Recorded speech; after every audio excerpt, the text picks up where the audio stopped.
dun sa bus, dun kami na.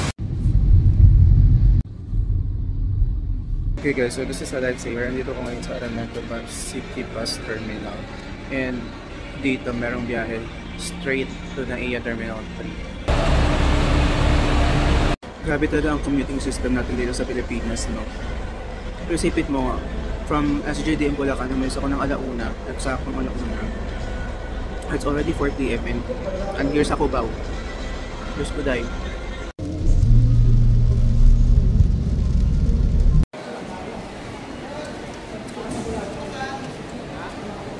Hey BL Besties, nandito tayo ngayon sa NAIA Terminal 3 and we are going to Bangkok, Thailand again. Ayan, pero sobrang aga natin. It's currently 5:30 and 11 pa yung flight ko, no? So inagantaran natin kasi medyo bumabagyo. So it's advisable na agad para hindi rin ako maipit sa traffic if ever bumaha, diba? So ngayon, maghahanap tayo ng gagawin dito sa NAIA pampalipas ng oras. So guys, doon kayo pwede magbayad ng travel tax, ayan.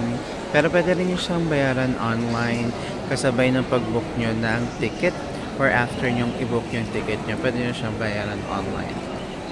And these are the check-in counters. So dito kayo papasok kapag check-in time nyo na. So check-in time usually 2 hours before the flight. Ayan. Tapos dito nyo iiwan kapag meron kayong check-in baggage, dito nyo iiwan yan. And dito rin titambangin yung mga dala nyang bagahe. You can look for flight status boards like this kung gusto nyo makita kung ano ang status ng inyong flights, ng inyong gate, kung open na ba siya, pwede na ba kayo mag-check-in. Ayan. Okay besties, now that we are here in NAIA, let's recap kung ano mga nangyari bago tayo nakarating dito. So first nga, diba, is gusto nating mag-commute. Ay, hindi pa. Mamaya pa. Ayun na nga.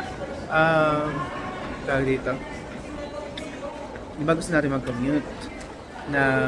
Gusto natin mag-commute papunta dito sa NAIA. Mula Bulacan papunta sa NAIA.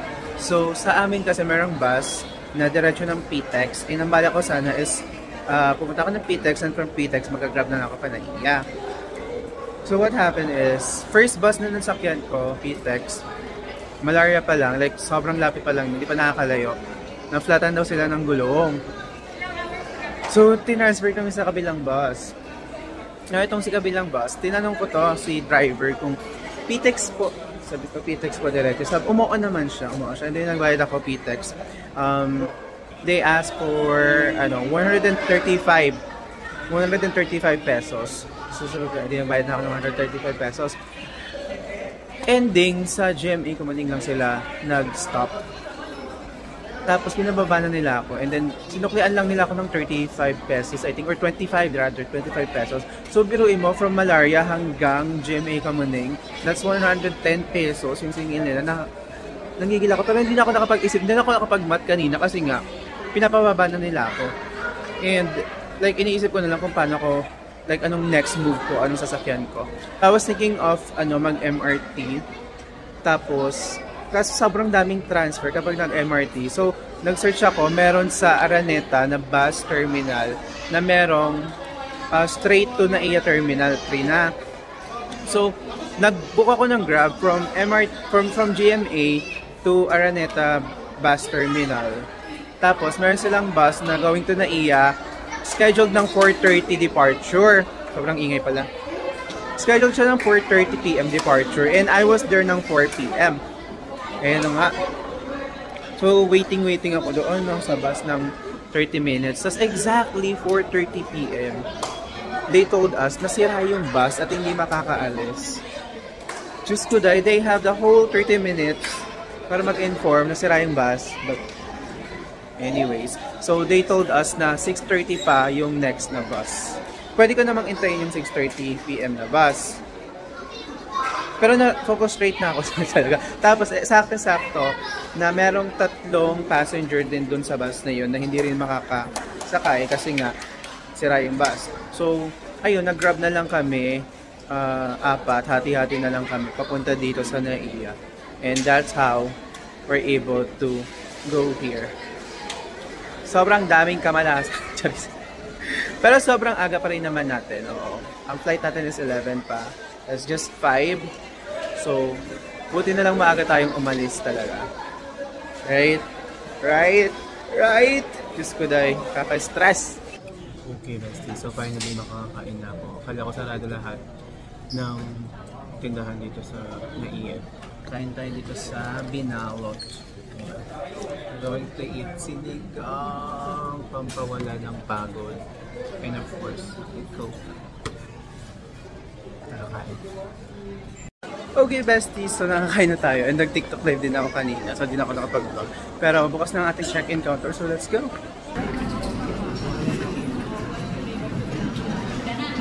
And we have arrived.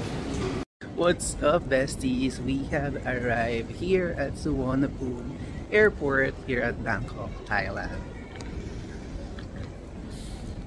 Internally scream lang ulit. So we're going to claim our baggage. It's on number 16. So nasa dulo siya. Ayan. So guys, a little reminder lang ulit na prior your flight, dapat ma-fill upan nyo na yung TDAC or yung Thailand Digital Arrival Card. Kasi kailangan yun bago ka makalagpas ng immigration dito sa Thailand. So, pag hindi mo pa yun nagawa, hindi ka pa makakalabas ng immigration ng Thailand. Tapos kailangan mo pa siyang i-fill out kapag nandito ka, hassle pa. So dapat gawin mo na siya prior. Kasi pwede mo naman siyang fill up man like 72 hours I think prior your arrival. So, do it.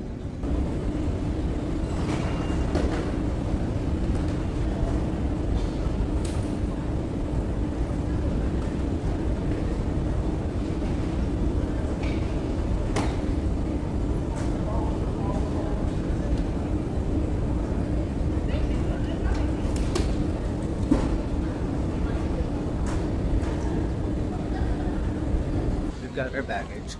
So the next thing that you need to do is find the exit, and madali lang siya hanapin. So it's exit B, and then paglabas natin ng baggage claim ay pupuntahan naman natin ang ating, or kukunin naman natin ang ating SIM card sa Klook counter.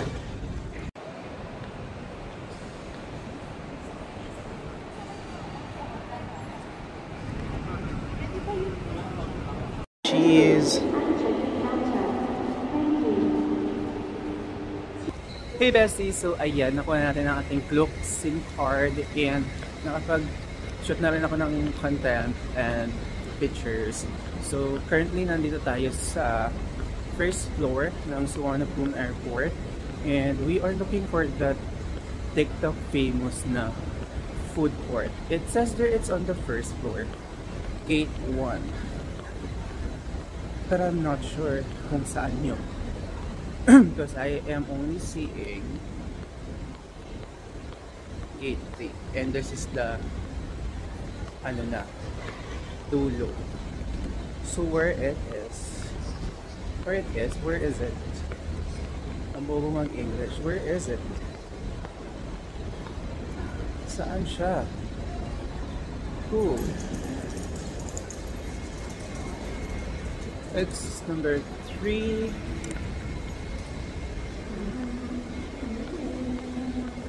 Ayun, food court. Ito na siya, bestie, ang TikTok famous na Magic Food Court.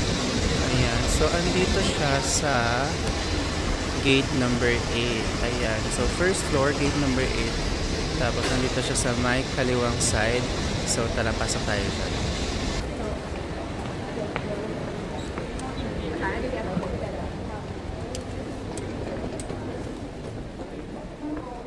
Ayan, so ang catch naman dito is para siyang yung sa Siam Paragon sa baba is magpapapalit ka ng cash card. Kasi yun yung gagamitin mong pambili dito sa mga stalls.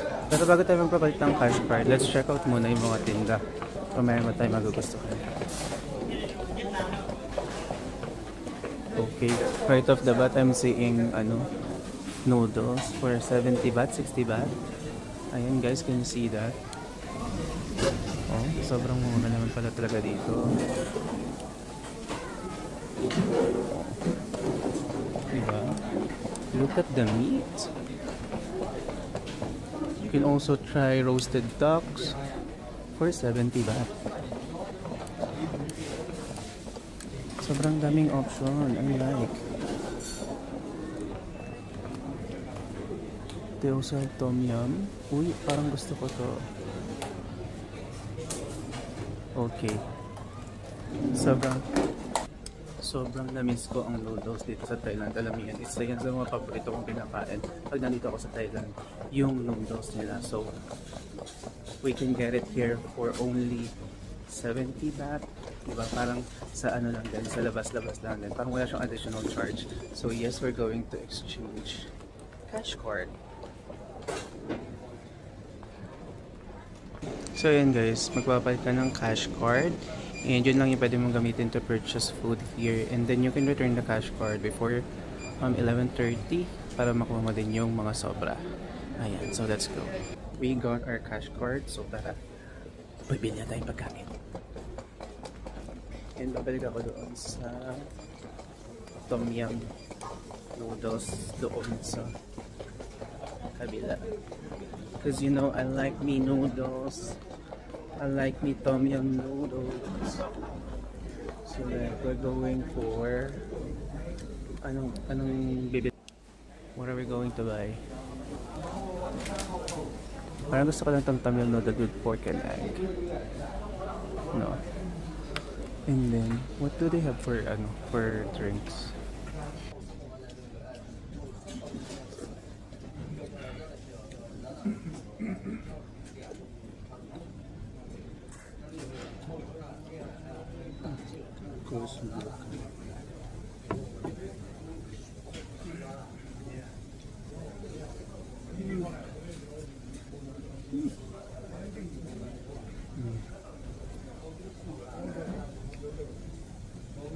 It's so aroy. Oh my god, sobrang namiss ko yung ganito.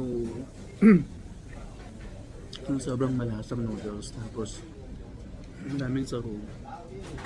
Sayang lang wala sila nung profit na libre. Pero sayang. Ang sarap.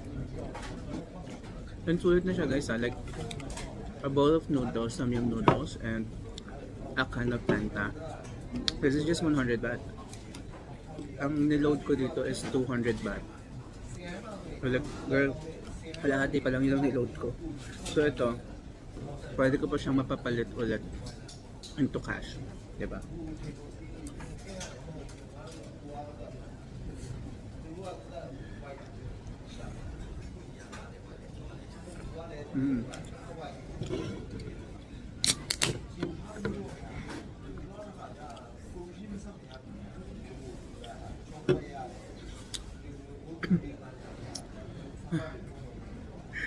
Sobrang sulit na ito guys for 100 baht, diba? Parang sa labas-labas ka lang din talaga bumili. Yung ganun yung presyohan niya.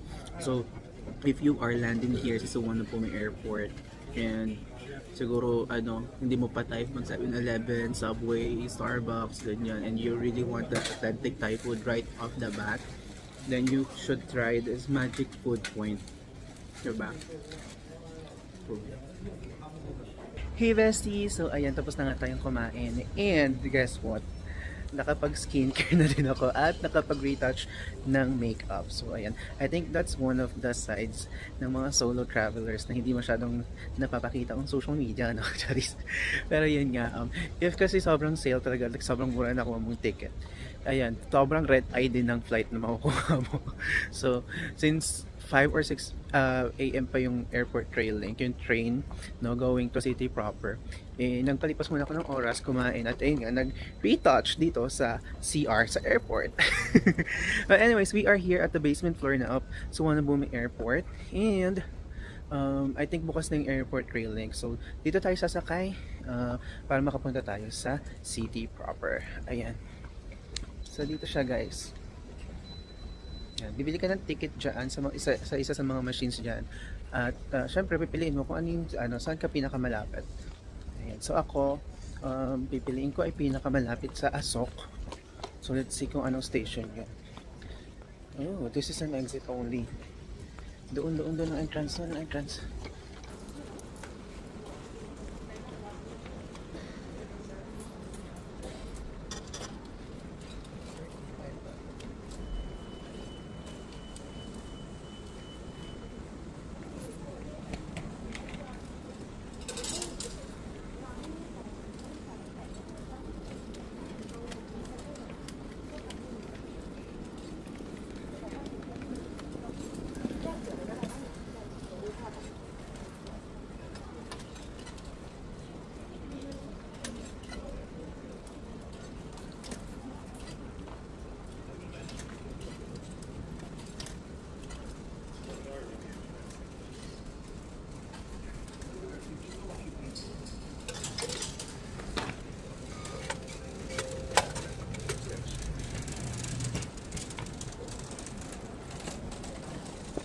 And guys, dito nyo din makikita sa basement yung popular na pinagpapalitan ng pera na medyo mas malaki ang palitan kumpara sa ibang mga money exchange.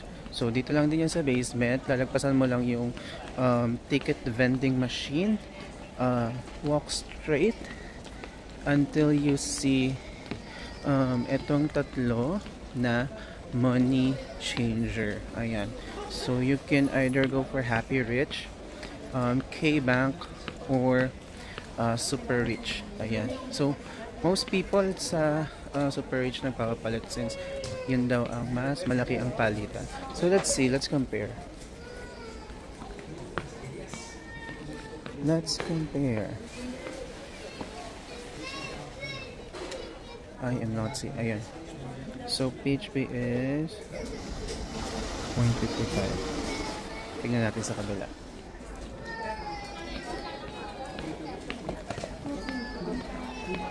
Here you go. It's also 0.55. And here, same lang, it's 0.55. Dear besties, so same sila tatlo na 0.55 ang palit ng peso to baht.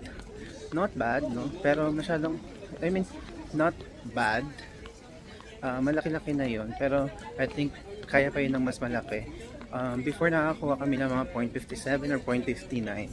Ayan, so ako yung magpapalit muna ngayon because meron pa akong baht, and then I will check yung pinagpapalitan ko sa Pratunam, which is, nakalimutan ko yung pangalan. Good Day?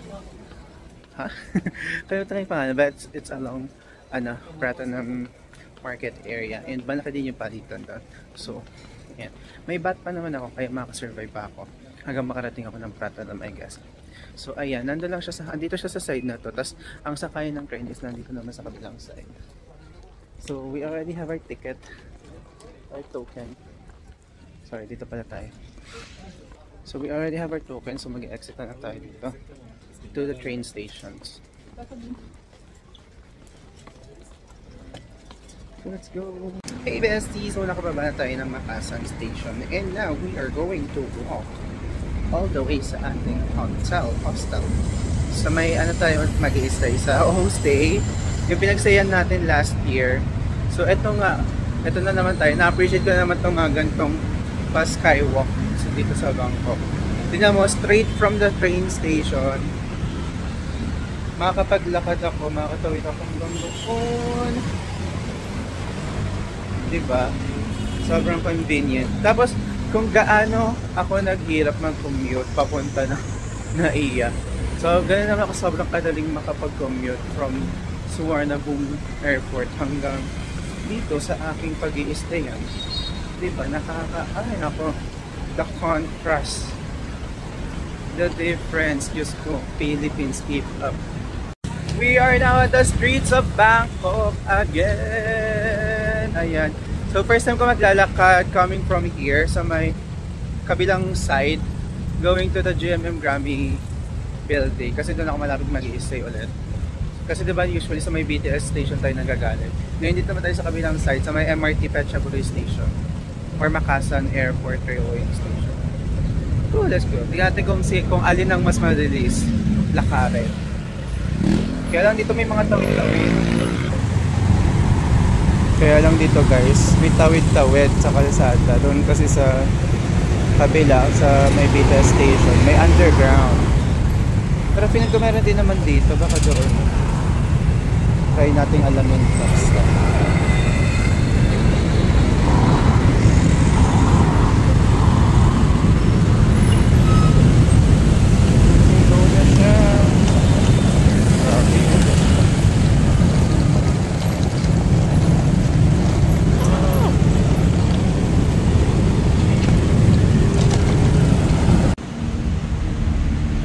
We are back here sa stay. Wala walang tao. Try natin kung may iwan natin yung luggage natin sa loob. Ayun po, ganyan pa ganyan.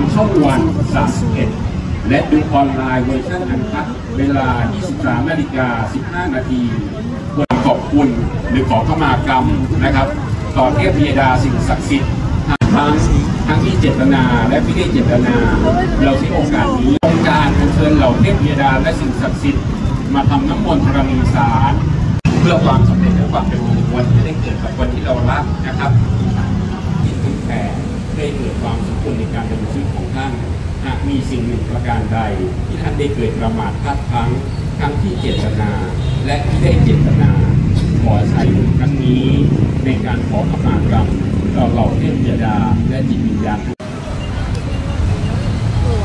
อันนี้อยากได้ยัง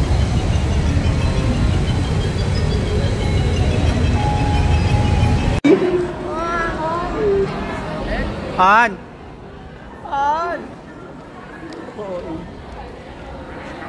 Hala si Daddy Tony. Ayaw niya, te. Tiger! Tiger! Otto! Pipo! Pipo! Pavel! Michael! Michael! Ah! Top 10!